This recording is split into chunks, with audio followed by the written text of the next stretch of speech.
Welcome to True Crime Files, where real stories, real crimes, and real consequences come to light. Every case, every detail, no secrets left buried. Hit subscribe and let's dive into today's file.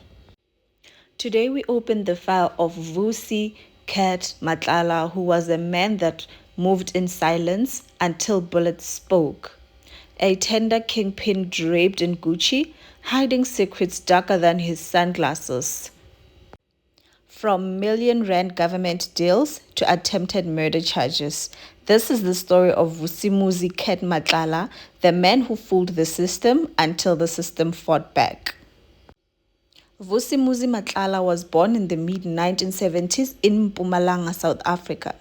Little is documented about his childhood, but what is clear is that he didn't grow up in wealth. His hunger for power and riches would only grow louder with time.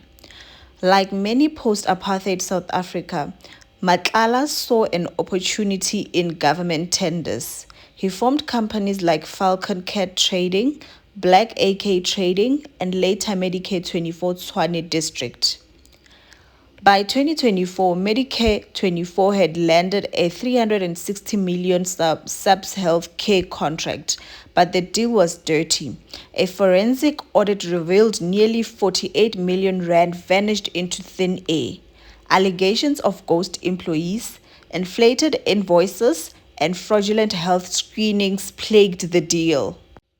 They called him Cat for a reason. Smooth, silent, and always landing on his feet. He drove a 9 million rand Rolls-Royce, leased luxury mansions, and wore designer brands with police escorts in tow. He operated like a celebrity, but behind closed doors, a criminal syndicate was forming. The most chilling chapter began in 2023, when actress and influencer Tebogo Tobejane survived a shocking shooting in Johannesburg. Bullets rained into her vehicle outside a spa. She lived, but her attacker was no random gunman. Authority traced the plot back to Matlala. WhatsApp chats showed him instructing a hitman to finish the job and make sure no one recognizes her. His wife Tsakani Matlala was also implicated, as there was an alleged rumor that Matlala and Tebogo Tobejane were in a relationship. In May 2025, Vusi Matlala was arrested and charged with attempted murder, fraud, money laundering, and raid screening. He was taken to Kgosi Mampuru prison, one of the most feared prisons in Africa. Days later, a surprise raid found a cell phone hidden in his cell. He was immediately moved to the high-risk CMAX unit. What made Matlala truly dangerous wasn't his money, it was his reach. Police Commissioner Lieutenant General Mkhwanazi accused him of leading a criminal empire within the SAPS itself. It is alleged that Matlala paid off senior officers, manipulated investigators, and stole over 120 dockets. Even Police Minister Senzo Mchunu was accused of taking money from him. However, Mchunu denied those allegations. The rabbit hole goes deeper. A forensic trail connects Matlala to the infamous Tembisa Hospital scandal, where over 3 billion rands was looted. Whistleblower Babita Deokaran flagged suspicious companies tied to Medicare 24. Days later, she was assassinated outside her home. This makes one wonder if she was assassinated for exposing Matlala's empire. Matlala and his wife Tsakani and co-accused Musa Kekana and Diego Floyd Mabusela appeared at Alexandra Magistrate Court on charges including attempted murder, conspiracy to commit murder, money laundering, and defeating the ends of justice.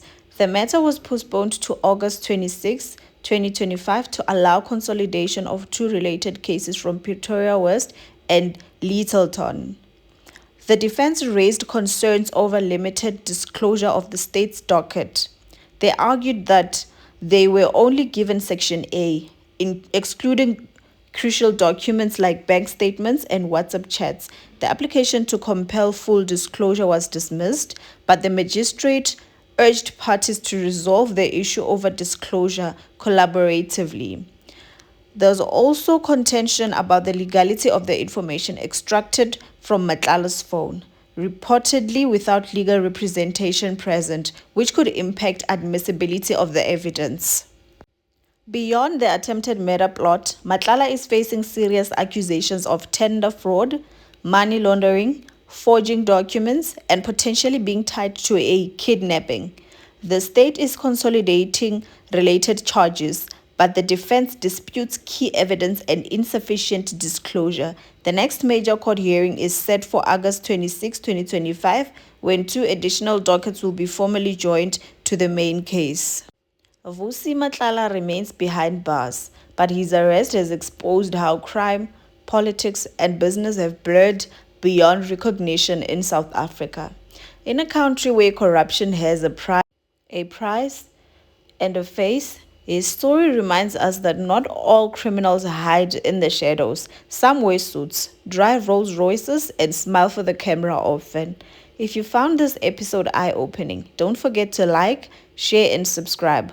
Also, hit the notification bell for more real-life crime stories that expose the truth behind the headlines.